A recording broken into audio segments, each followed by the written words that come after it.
26th of February, 9:17 a.m., British Supreme Court, Lord Chief Justice's office.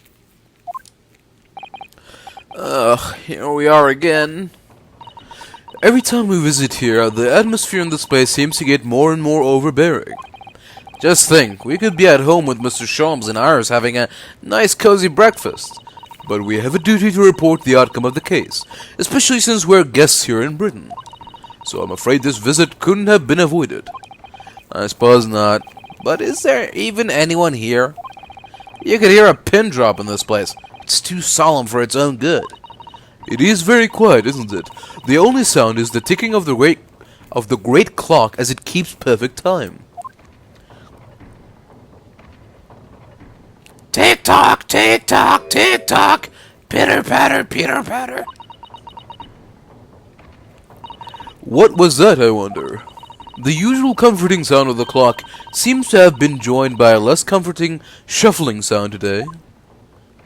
Tick-tock, tick-tock, tick-tock, tick-tock.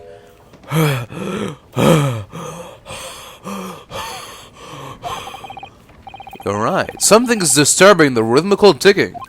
It sounds rather like an unfit middle-aged man running from pillar to post clumsily.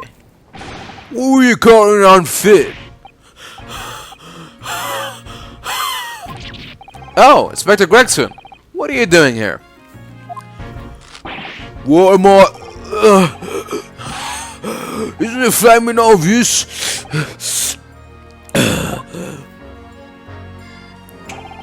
58 seconds remaining, Inspector. Oh, we have to start great, sunshine.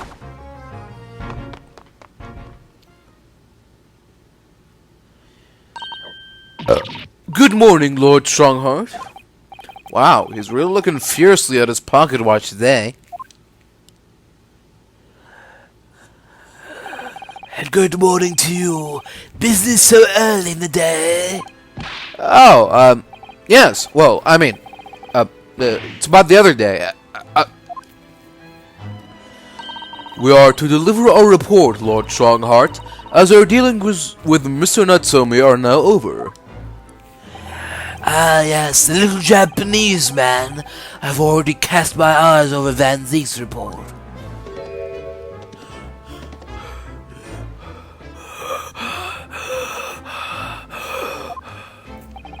I must say, the outcome surprised me. I thank you for a job well done. You are too kind, my lord. It's not here, it's not there, and it's not over there either. I hope you don't mind me asking, but what exactly is the inspector doing? He's been harrying around between the bookshelves, looking beside him, so I would worry. He is looking for a particular work, The Lion's Pride. Now, there's an all too familiar title. I'd heard it was a popular tale, so I obtained a copy from the rental library.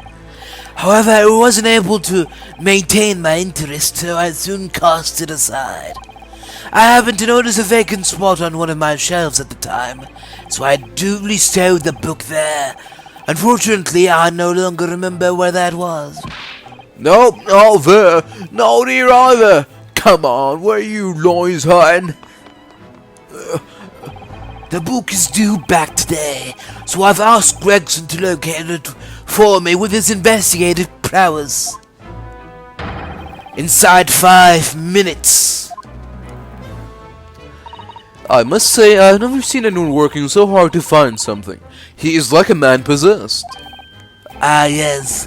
That's because his month's salary is staked upon the outcome.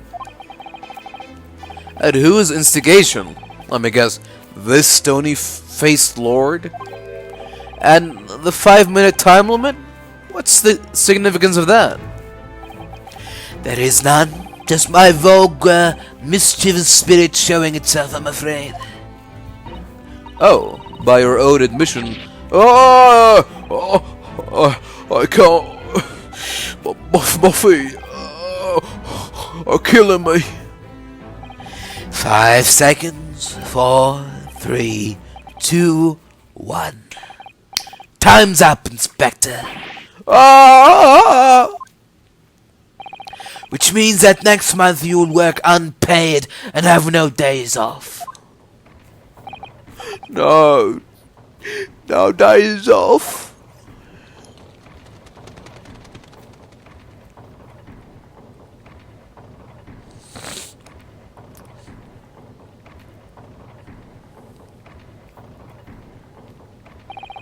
There really are just so many books here.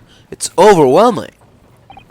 For some, perhaps, I have purchased every book, new or old, on the subject of law from all over the globe. Wouldn't have believed it a few short decades ago. A place like this couldn't have existed. What do you mean, Inspector? When I was a lad, no one ever dreamed of buying books. Oh, I see. Western books are such luxury items, I suppose, with their leather covers and fancy bindings. Nah, that's not it. Oh. There was a tax on paper, see? On paper? Yeah, I mean, it was abolished about 30 years back now, but it used to be a case. There was tax levied on any kind of paper. So obviously that meant most folks couldn't afford to buy any books at all. Ah, so is that why places like the rental library you mentioned before came into existence, Lord Stronghart? Indeed, vestiges of the paper tax system, you could say. The general public consider books as items for hire. London is home to a vast lending library of some 3.5 million books. You couldn't hope to read all of that even if you were reincarnated 10,000 times. Even I would choose to rent a book rather than purchase it, if I knew I would read it infrequently. The subject of tax has actually surprised us already in the last few days. It came up in Mr. Nasumi's trial. It seems that the window in his room was filled in due to some kind of window tax. That would be true. Fortunately, the window tax was abolished here some 40 years ago. Sadly, in the East End in particular, many windowless houses remain. Britain's always had a bit of a thing for tax and stuff. Whatever they can tax, they tax. Sugar, salt, tea, coffee, you name it. Candles, beards. Wait, sorry? What was that last one? Did you say beard? Yep, the beard tax. Never heard of it. Never. Why should people have to pay money just because they let their facial hair grow?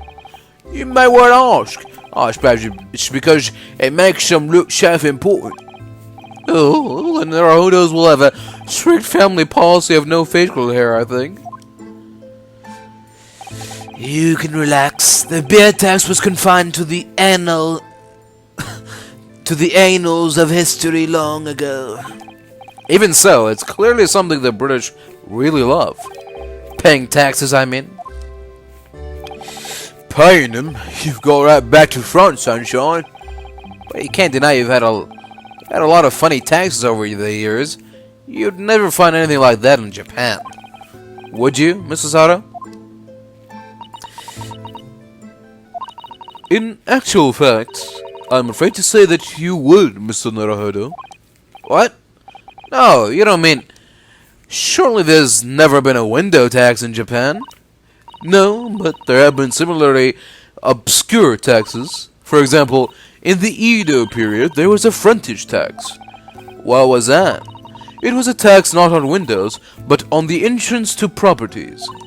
The larger a property's entrance was, the greater the tax that was levied on it. Even today, some mansions survive with extremely narrow entrances due to that old form of taxation. I had no idea. So you Japanese are switched as us Brits.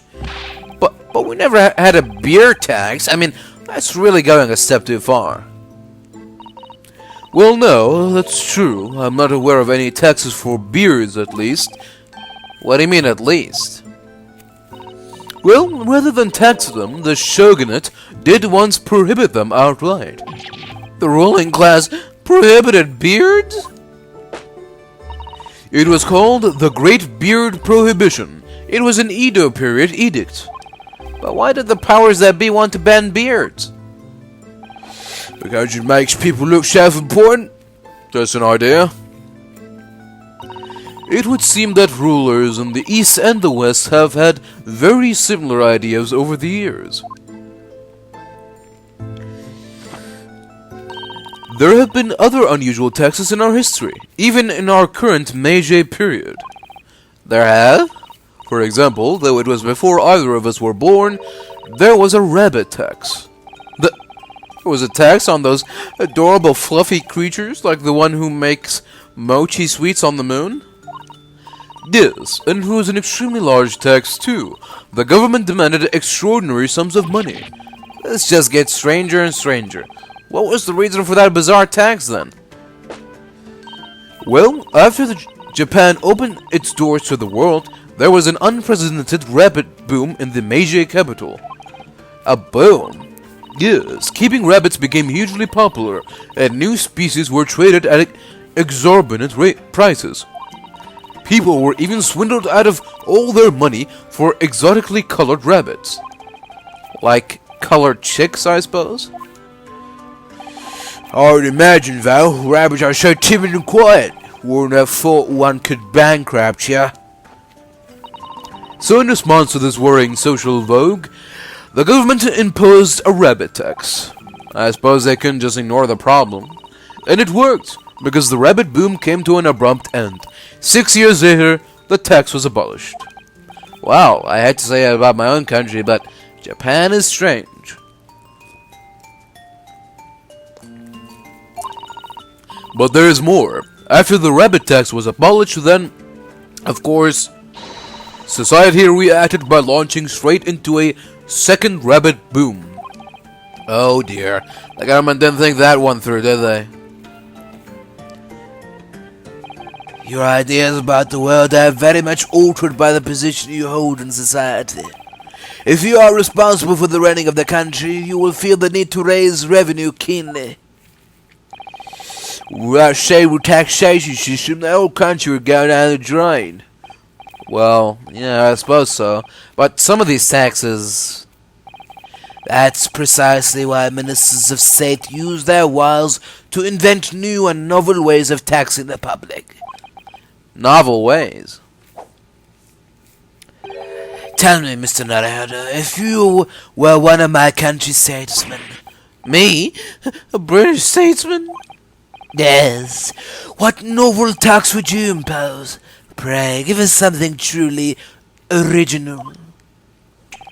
Inside 5 seconds. What? Think of something that everyone uses, Mr. Naruhodo, and really squeeze every penny out of the population. That's quite the intense stare. I'm very glad Susato-san is in charge. Your time is up. Sir, what's your answer? Well... air, maybe? Yes. How about air? An air tax, you say? Oh, well done, Mr. Naruhodo. A truly novel and fiendish idea. Well, everyone has to breathe, so while the population is inhaling air, my government is inhaling money. Blimey, you're trying it hard, eh? A somewhat radical solution to our country's revenue problems, but sadly, not an original one. No, you mean to say... Surely not. You mean a tax on air has been imposed in the past? It was last century. The finance minister of our neighbor France proposed it. What? If I ever go for a visit, I'm holding my breath. Unsurprisingly, it was strongly opposed by the public and soon scrapped. The minister didn't last long either. Oh dear. Although clearly that would have been an untenable situation, the public at large are a force to be reckoned with. Darn, I know it. How about you, Inspector? What new tax would you impose? Let me see. My first thought is a tax on objections. Sorry. Been hearing far too many of them recently in court. There's a particular lawyer I have in mind as it happens. So I think an objection tax could be very handy. Good to see you don't allow your personal feuds to influence your work in public office. I reckon 5 pence for every objection raised would be about right. A most amusing proposal, Gregson. A most unassuming proposal, my lord. Unamusing. Whatever.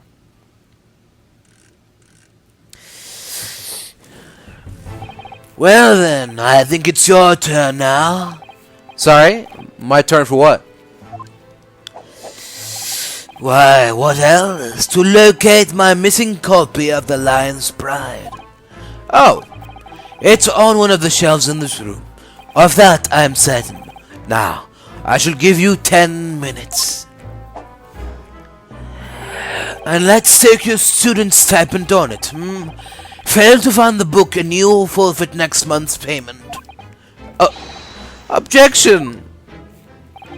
Your time starts now. Oh, and one more thing. I believe you just said the word objection. Oh. Kindly leave your 5 pence over there before you begin combing the shelves. This tax is going to be the death of me. Womp, womp, womp.